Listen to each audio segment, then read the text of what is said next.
following is an Operation Podcast production. And so when I wake up every day, the first thing I do is I literally thank God and thank that higher energy for granting me, because it's not a guarantee, a new day. Yeah. And the second thing is I declare, today I am creating. And I declare my word for that day.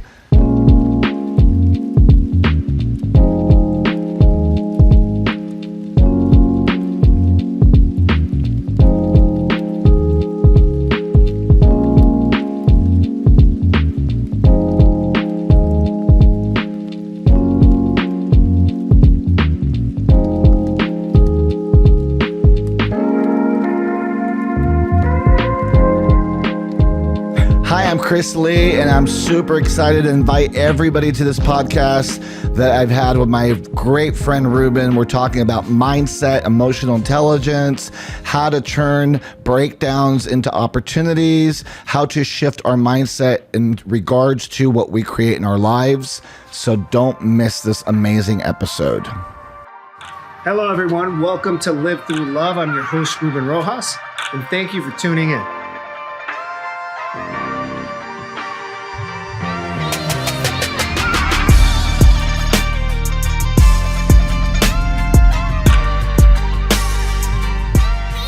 Chris Lee.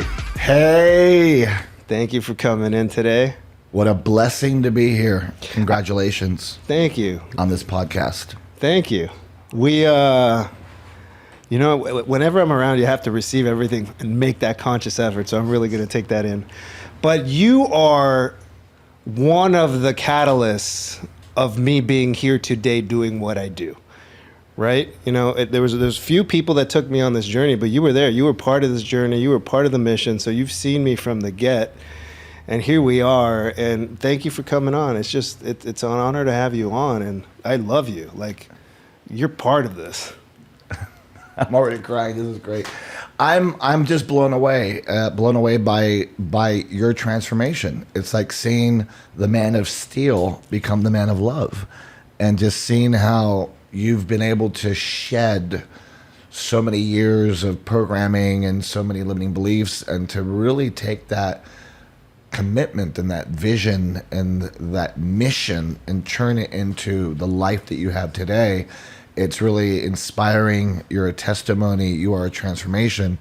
And to see what you've created with your family and your baby and your other baby, love, and just seeing how all of this has come together is absolutely great. So it's an honor for me to be here, and I'll go anywhere for you. Thank you. So we're gonna just dive right in. You are what I call like the transformational OG. You've been doing this before anyone even knew the word transformation. You've been doing this before emotional intelligence. It's a buzzword now. It is very popular. It's a beautiful thing that people have more access to it. But how has it been from when you started decades ago to how it is today? And how's your journey currently? That's a great question. I mean, today, you're right. Everybody's a coach. Everybody's a trainer. Everyone's throwing around the words like emotional intelligence, the law of attraction. And a lot of people don't even know what it means. They just hear it and duplicate it or repeat it. But I've been a part of this, like you said, for a long time. It's been 35 years. Wow. So when I started this in 1987, 88, this was seen as something strange. Like when I first heard about emotional intelligence, I'm like, what is that? Like, I just didn't understand what that concept meant. Because back in the day, you either went to a psychiatrist or a psychologist, or went to church, or went to a religious organization, or a counselor. So there was very little on mindset. There was very little on law of attraction. There's very little on the fact that by shifting my mindset, my whole life can shift. And so I feel like I was in the beginning stages of this entire movement, and it was almost like salmon swimming upstream. Like, no matter what we would do, we were called a cult and brainwashing, and it's weird, and because people were threatened by it. And it's so beautiful to see today this mindfulness that's been generated in the last 10 years, I would say, where it's become now part of mainstream. But yeah, my journey has been, I've always believed in it because I am an example of it. So I always knew that the work was meaningful and that it created long-term impact. And it feels good. It's almost like a validation when you've got studies and you've got some of the most influential people in the world promoting emotional intelligence, promoting mindfulness, promoting the idea that the energy that I am, the frequency that I create around me generates the results that I create. And so what's great about all this is that people have access to this. And it doesn't take rocket science or it doesn't take a lifelong study of something to be able to change your life. You shift your mindset and your whole life can shift. And we have that power. And so it's great to see that. And the law of attraction, I'm so glad that people are waking up to that because it's true. Energy attracts energy. And so the energy that I am is what generates what comes around me. It's almost as simple as, do you want to hire someone who's toxic and negative? Do you want to date someone who's toxic and negative? Do you want to hang out with someone who's toxic and negative? Of course not. And so if you come across with your authentic self, loving and kind, then you're going to generate people like that around you. And that's very powerful because just saying there, do you want to hang out with toxic, negative people, fear-based people?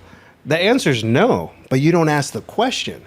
But you turn on the TV and you look at your circles. You're surrounded by people that want to commiserate, that want to stay in victimhood, that want to look at fear all around us and think life is not good and life is not love. But we do have the power of choice. And you said we could shift like that, but is it really like that? Well, it takes support. Yeah. In other words, I didn't do it on my own. It took someone interrupting my conversations. It took a support system. It took an army to really support me and empower me to see life beyond where I was. But there was a willingness on my end from the beginning. Like I always knew as a kid that there was more to life than what was being served up. There was more to life than working 9 to 5. There was more to life than just following suit. And I've always been different than everybody else. Like I'm an American from Long Island, New York, that grew up in Puerto Rico. And so I grew up in a Latino environment, and being American, I didn't quite fit in. And being Jewish in a Catholic environment, I didn't quite fit in. And all these other things about me that did not fit in. And so I always felt that, that the world could be different. The world could be more kind and accepting. And I always believed that. And it wasn't until I found the right environment and found my tribe. Your tribe is what makes the big difference. So is it that easy? It's not that easy, but at the same time it is. It just depends on where you are. Now, if you don't want to change, you can't make someone change. You can't make someone shift. But the first step is to be willing. You got to be willing to go, wait a minute, there's more for me. And I believe that we are conditioned based on experiences, based on our parents' conditioning, and based on society's conditioning. But at some point, someone's got to break the mold like you did. Something in you inspired you to go, wait a minute, there's more for Ruben out in the world than what Ruben's creating. And so you had that willingness.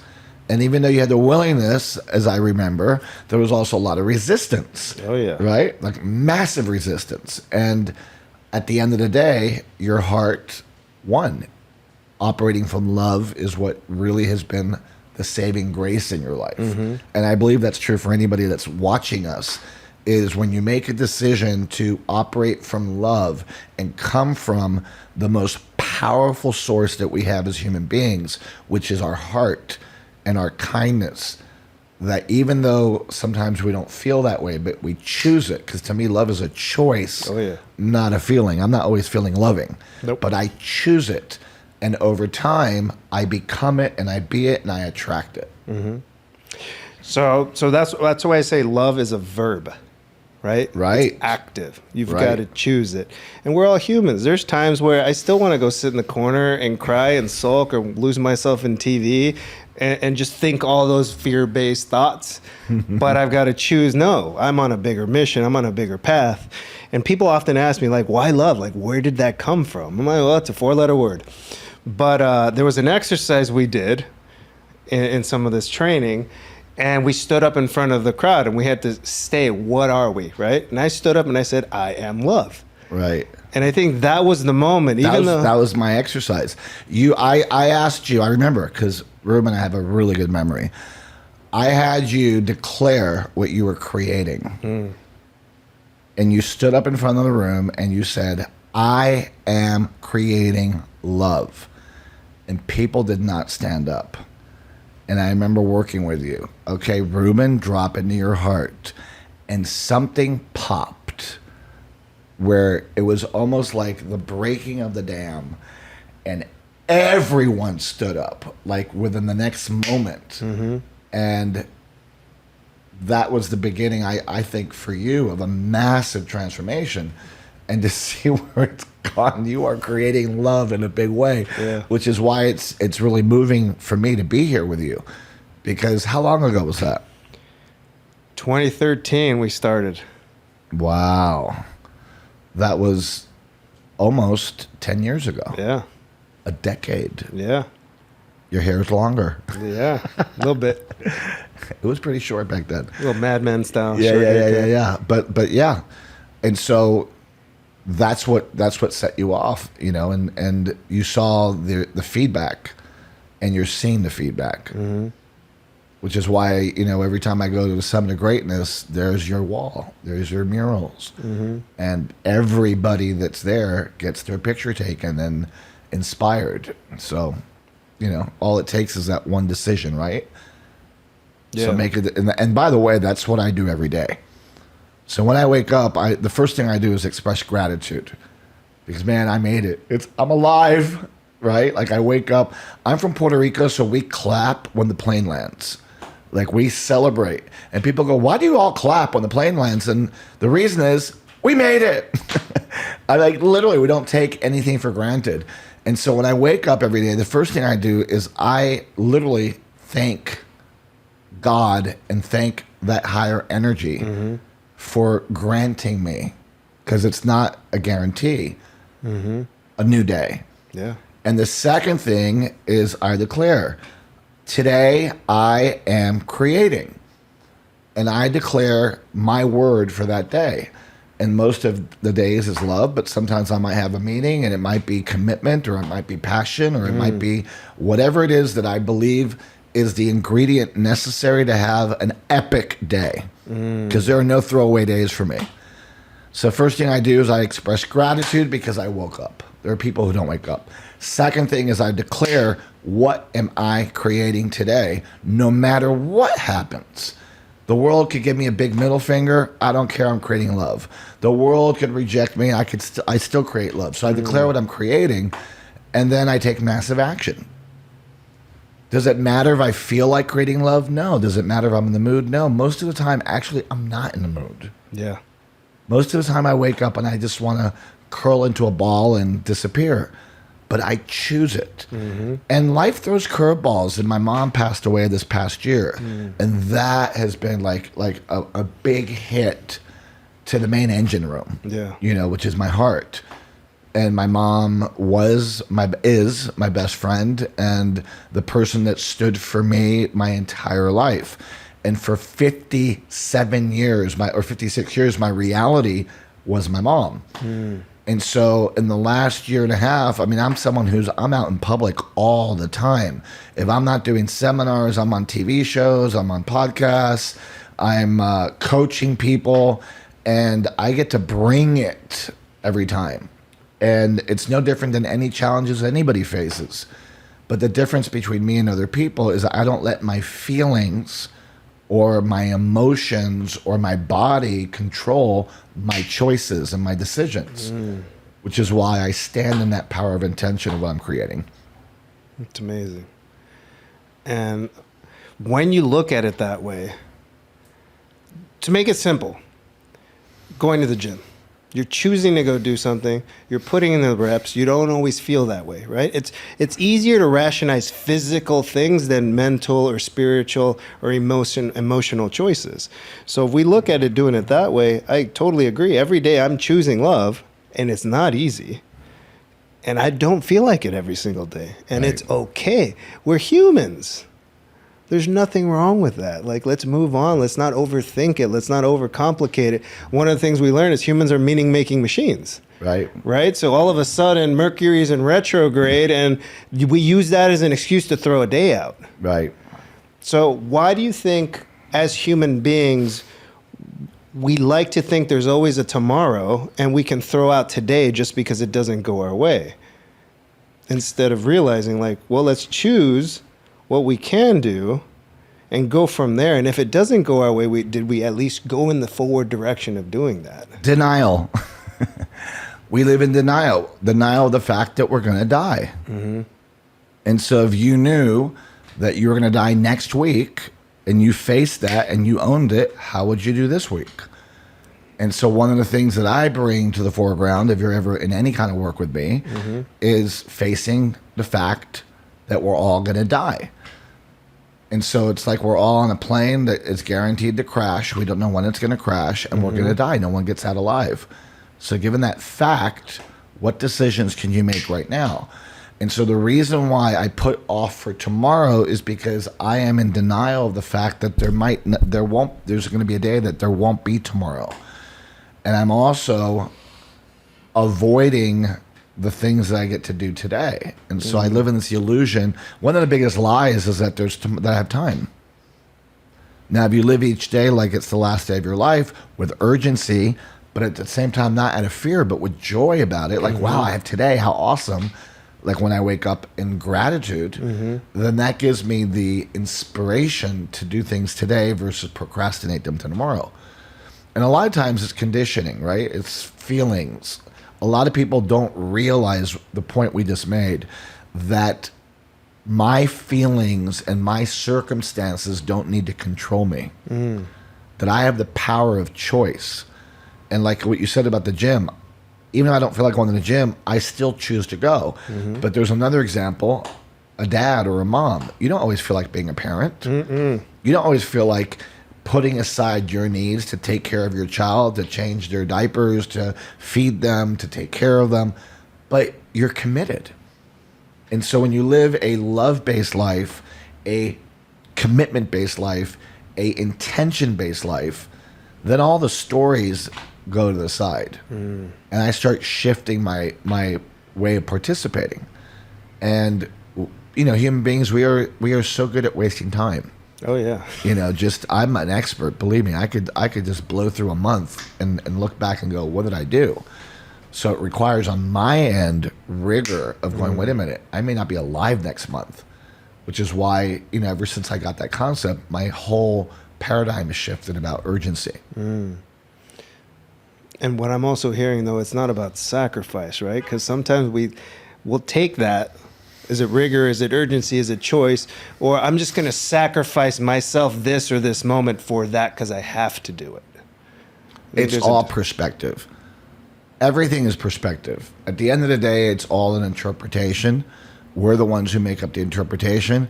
So if I have the perception of I have to do X, Y, and Z, then you'll be miserable as you do it, because you're perceiving what you're doing as something bad or something disempowering or something that you don't want to do. And so that's one filter that you could have. Or you could look at everything from the mindset of gratitude. When I live in gratitude, the universe gives me more to be grateful for. And so if I wake up in gratitude like I do every day, thank you for giving me this new day. When I approach life, I don't approach it from have to, which is fear-based and resistance-based. The source of most suffering is resistance. When I resist a challenge, resist change, resist an illness, resist a breakup, that causes prolonged suffering. Pain is temporary, but suffering, I always say that pain is inevitable and suffering is optional. And I've heard that, I don't know if it was Buddha that came up with that, I've heard it somewhere, but it's really a way of living life. If I live in resistance, then of course my whole life will be suffering. So sometimes we resist the things that we need to do or that we are blessed to do. So that's my whole approach about sacrifice, right? I don't believe I sacrifice. I believe that the prices I pay to accomplish anything, because there's always prices to pay, are actual blessings.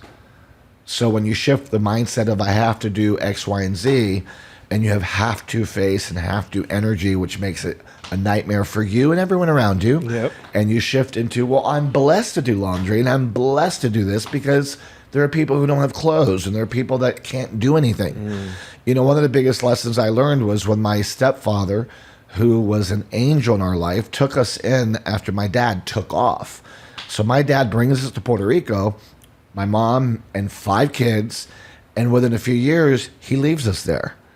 Which, by the way, at the moment was like a breakdown, but to me, it was the biggest blessing that ever happened in my life because I shifted my perspective. But then I meet my stepfather, who adopts all of us and brings us into this love environment. Well, he was amazing. He was just the kindest man in the world.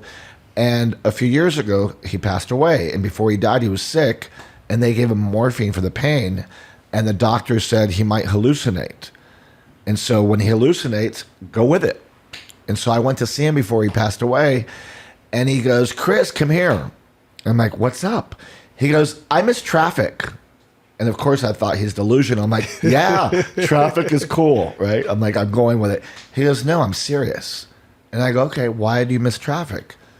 He goes, because it meant I was coming home to see you and your mom, and we're going to have dinner together. And I know that I'm never going to see traffic again. I'm not leaving this bed. And so it hit me right there. Wow. Something that most people complain about is actually a blessing for him. And then he said something else that blew my mind. He goes, one day, all of your complaints will be luxuries. You'll wish you could do those things. Wow. You'll wish you'll be able to do them. One day you won't be able to do it. You won't be able to feed yourself. You won't be able to walk. You won't be able to do all the things we take for granted. So it shifted my mindset into, wow, everything is a blessing. The fact that I'm here, the fact that I'm breathing. And when I come from that, it makes it a lot easier to do the things I don't want to do or the things that I think I have to do because it's all perspective. So all those things you don't want to do, enjoy them. You know, make the choice to enjoy them because either way, you still got to do it. No, exactly. You're going to do it or you're going to complain. But shifting that, looking at that mindset, it's like that's, you know, I have a lot of conversations about trust the process and enjoy the journey. To me, I have a hard time celebrating accomplishments, right? Even my wife tells me, like, I just did this amazing project with the NFL. And I'm like, okay, what's next? This mission's bigger. Let's keep delivering. Like, you know, as an ex-football player, I'm like, I made it. I went pro, right? I'm taking it that way. But it's also, how do we continue to enjoy the journey? Because to me, it's about the journey, the struggle to get to that point. Okay, finally got it. What's next? But taking that moment to enjoy it and not take away from the journey. Is there... Well, that's the whole point my stepfather was making is he missed traffic. Yeah. So to him, being in traffic was the journey home. And so he was able to literally listen to his opera. He was an opera fanatic in traffic and be excited that he was headed home.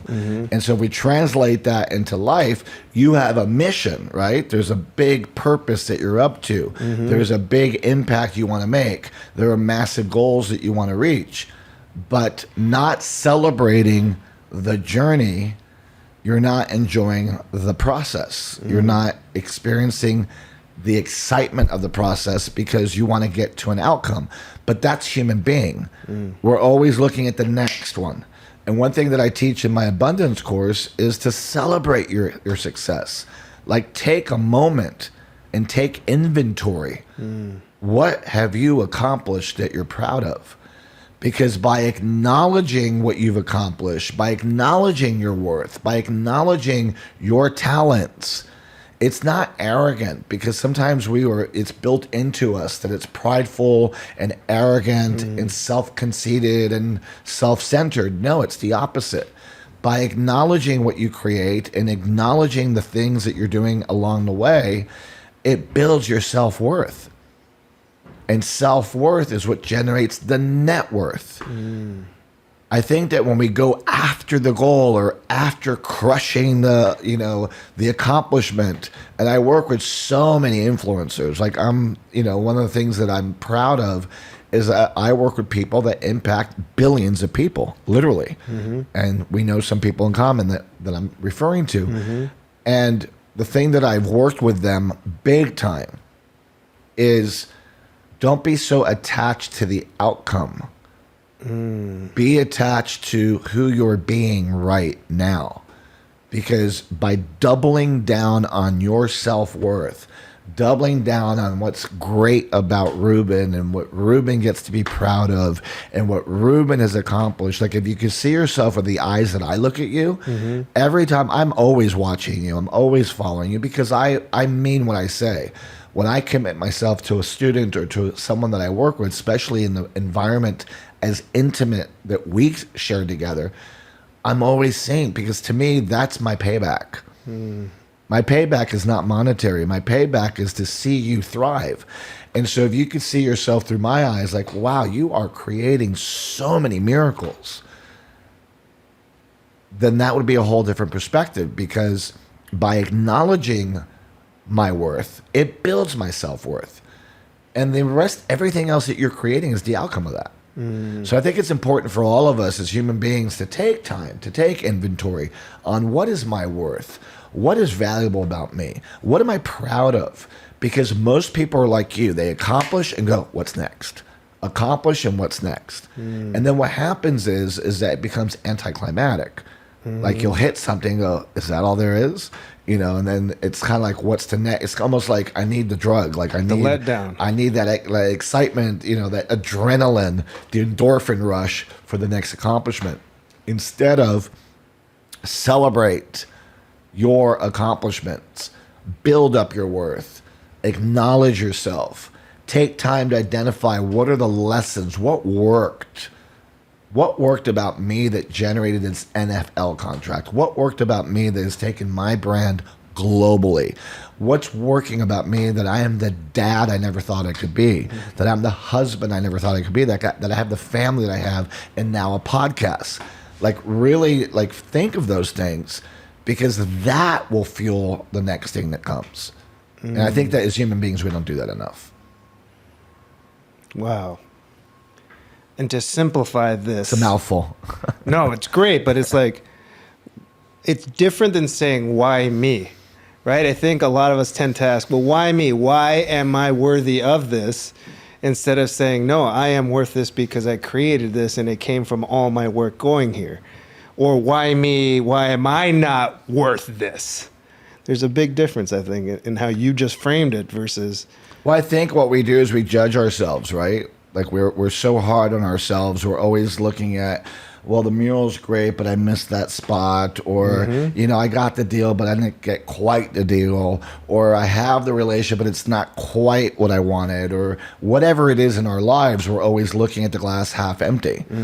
Instead of really celebrating and look at all the amazing things in that glass that you've created. And I think that it's a question of practice. And as human beings, no one's more critical on ourselves than we are. And so we got to lighten the up, we got to lighten up.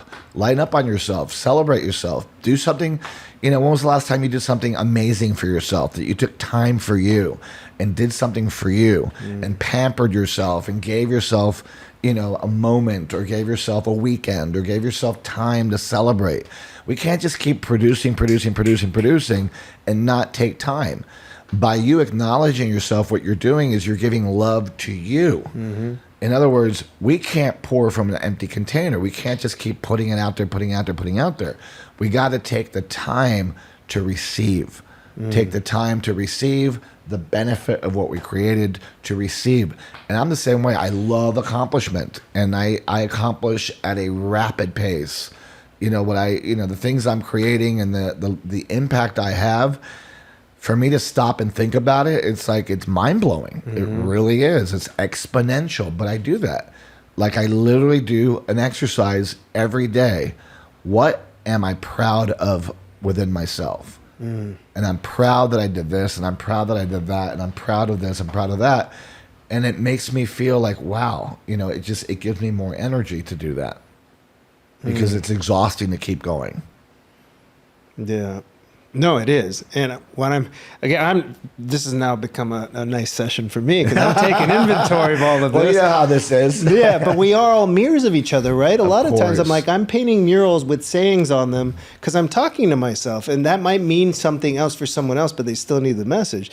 So what I'm also hearing here is, because I do travel and I do spend time with my family and I do all these things, but I don't 100% disconnect. Like, we were just in Europe for a wedding, but like I was constantly still working and working on the next thing. I don't just completely turn it off. So the one thing I heard here is like, when do you just turn it completely off? You need to. It's critical because even good things could burn us out. Mm-hmm. Like even, and that happened, with people that we know in common, that, friends of ours, business owners. I work with, brands and corporations and people that are at the head of all that. And it's a constant pressure to produce and to create. And when you're an entrepreneur, right, which is what you are creating based on your own vision and based on your own resources. Mm-hmm. No one's giving this to you. Mm-hmm. No one handed you a blank check and said, Ruben, go at it. You carved it out. Yeah. So when you're an entrepreneur, and this is for all entrepreneurs, we don't think that we could give ourselves or take the luxury of time off or time out. Mm-hmm. And to me, that is the most important thing to do. You've got to give yourself a break. And I think that as human beings, we think, well, I'll take a vacation once a year. No, you need to give yourself a vacation every month, even if it's one day that you just disconnect from the universe.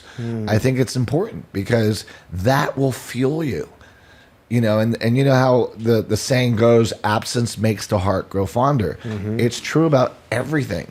If you're inundated with your murals all day long, it's going to come to a point where you just don't want anything to do with it. So it's great to take a break. I have the kind of life where I am taking, I'll work 2 weeks, but then I'm off for a week. And I'll be on the beach, or I'll be on a scooter somewhere in the world, or I'll be on a yacht, or I'll be, in a mountain in front of a waterfall meditating. And also, by the way, you don't need to have a lot of money to be able to do things. The beach is free. Yeah. Just go to the beach and sit in front of the ocean and meditate. But one thing that I think is important here that I'm hearing from you is we need outlets for stress. Mm-hmm. Because no one is exempt from stress. And the bigger the game, the bigger the stress. The bigger the game, the bigger the responsibilities, the bigger the bills, the bigger the commitment. And so we as human beings are being bombarded by media and politics and, just the environment and everything around us and our bills and our have-tos. And I think that in addition to having a positive mindset, which is very important, you also need to have outlets to release. And some of those outlets can be journaling. Like, do you ever take the time to journal and just journal your feelings? And some people might think, oh, that's a waste of time. And no, it's actually very powerful. Also, meditation. Meditation has been a lifesaver for me. My blood pressure was through the roof because of how much I was producing. Mm-hmm. And I implemented daily meditation. And my blood pressure has never been out of balance since I started meditating. Because what it does, it lowers your heartbeat, it lowers your blood pressure, and it recharges your batteries.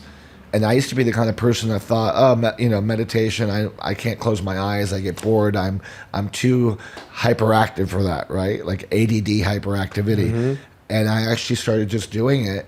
And all you need to do is close your eyes. There's different kinds of meditation. You could do just breathing meditation. You could do guided meditation. There's stuff you could download that's on YouTube, that's on iTunes, different meditation practices. But the point being is we need outlets. Mm-hmm. And an outlet can be a vacation, a daycation. Let's coin a new phrase. Daycation. Take a day. Go for a drive. Go to a mountain. Go somewhere where you disconnect. And I think that's important. No, I agree. And then the conversations you have around that you can address after the fact. Like, why won't you allow yourself to do this? take that moment. You need it. You need to recharge. It's almost like the other thing you were talking about, receiving. It's like when someone gives you a compliment, we're so quick to compliment right back and not actually let it land, which this is one of the things I've learned through this work is like sometimes oh, wait, hold on. Let me take a minute. Let me take it in. Because then I'm allowing that person to get the energy from giving the compliment also, because I used to deflect it. So we're deflecting our own stuff all the time internally. Well, you're by allowing someone to give to you, it's called receiving. Mm-hmm. If I allow myself to receive love from someone else, what I'm doing is I'm giving them the space to manifest their purpose. I believe our purpose as human beings is to give love. Like, as simple as it sounds. We were put on earth to give love. We're put on earth to inspire, to share our hearts. And that creates a ripple effect. And so when you're someone who won't take a compliment, or you deflect it, or you're like, thanks, or no problem. Like, that's the worst thing you could say. When someone says something like, thank you, no problem, the first thing that comes to mind was I a problem? So I'm always coaching people to go, don't ever say no problem. Say you're welcome. Mm-hmm. In Dominican Republic, the response to thank you is so beautiful. Do you know what the response to thank you in the DR is? Mm-mm. Always. Gracias. And they respond siempre. Oh, wow. That is so humble and so beautiful. Thank you. Always. Always. Absolutely. Count on me.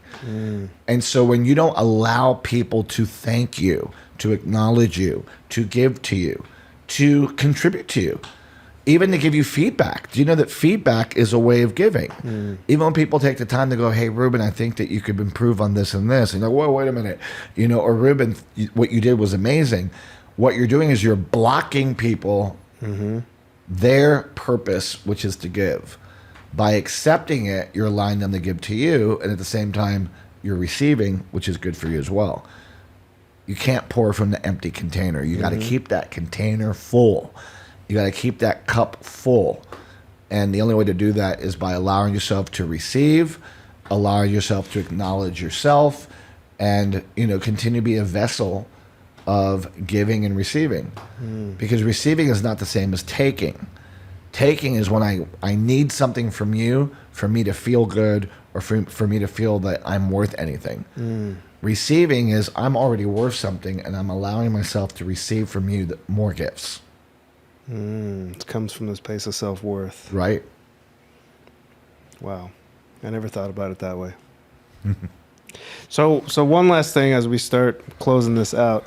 There's this talk about toxic positivity now, right? You hear it all over social media. Oh my God, you must have been in the training room with me yesterday. I literally took somebody on about that. That's so great. Oh my God, Ruben, we're connected. Perfect. So like that's running around. That's like a thing now. Like, talk about what you talked about yesterday. Well, I had a guy in a training room that no matter, if you've been in my trainings, you know that there's a whole piece of it where you get feedback about how you're showing up and what you're putting across. And so there's feedback about what's working and feedback about what's not working. And so the first part of the training, of course, is feedback about what's not working. And this guy kept laughing at the feedback, like, and people are going, my experience of you is shut down and angry. And he's like laughing. And I go, excuse me, sir, how are you hearing the feedback? Because it seems like you're just laughing it off. And he's like, no, I'm positive. I'm like, well, there's a difference between having a mindset of positivity and toxic positivity. Toxic positivity is when all you're willing to see are the things that are positive, and you're not willing to see what's not working or seeing what's in the way. And the problem with that is, A, there's no growth, and B, you're in denial. And finally, the definition of insanity is repeating the same thing over and over, expecting a different result. How are you going to grow if you're not willing to acknowledge what isn't working or what's in the gap? So toxic positivity is having a belief that everything is great. And how's your marriage? Amazing. Meanwhile, she's moving out. How's your health? Great. Meanwhile, your cholesterol has closed off all your arteries. How is your business? Amazing. Meanwhile, you're bankrupt. And so toxic positivity is about denial. And so to me, I don't even like the word positive. Like positive is a judgment. Positive, negative. It's not about positive or negative. It's about what works, what doesn't work.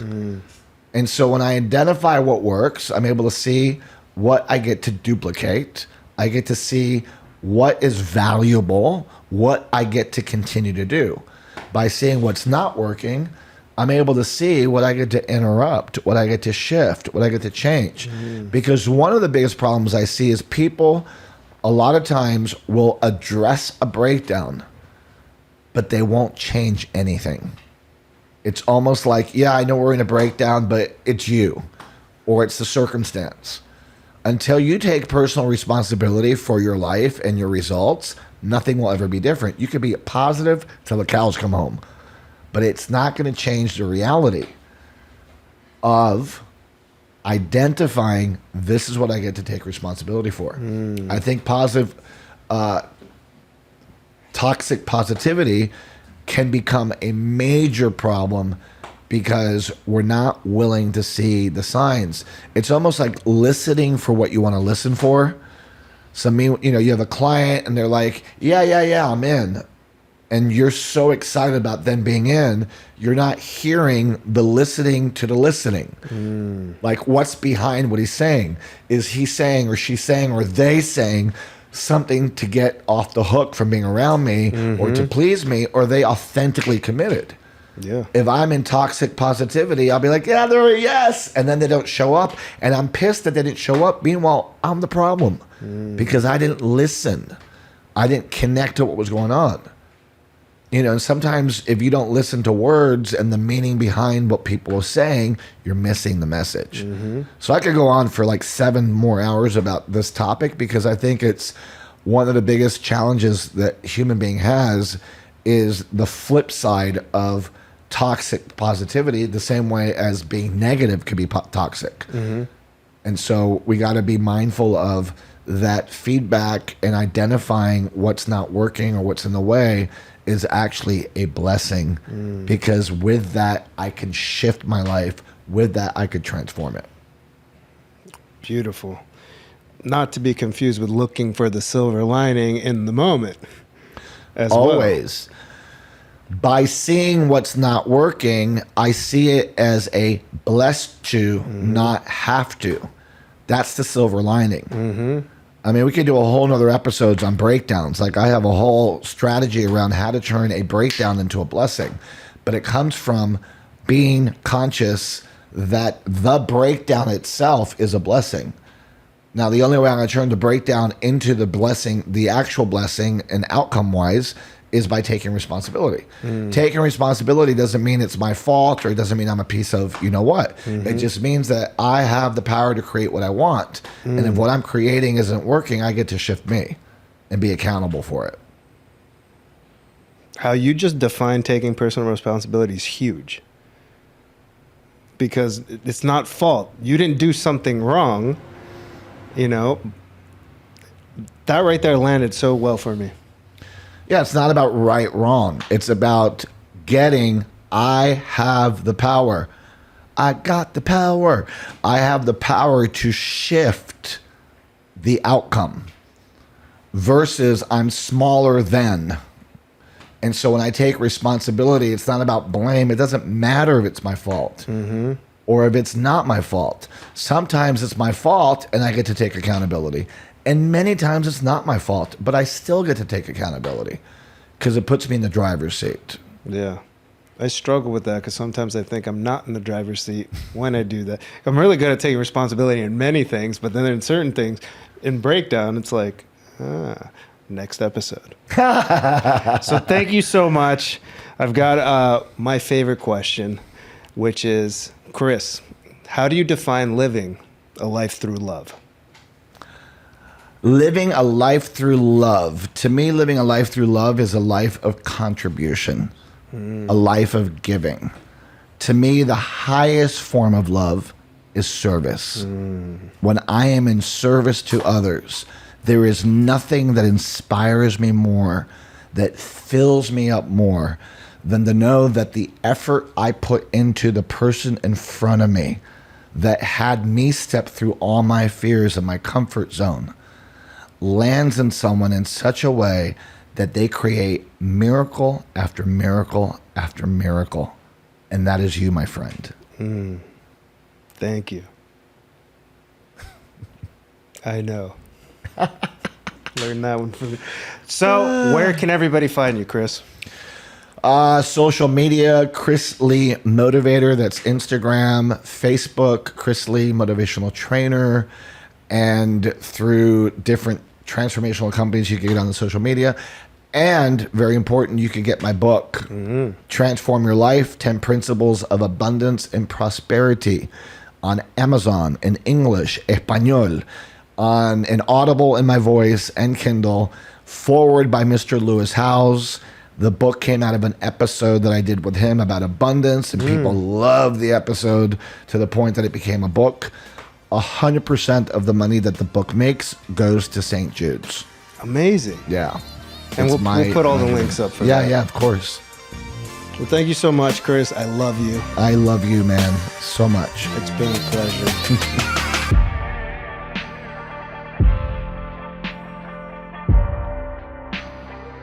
Thank you so much for tuning in to Live Through Love. If you love this episode, you'll love this episode.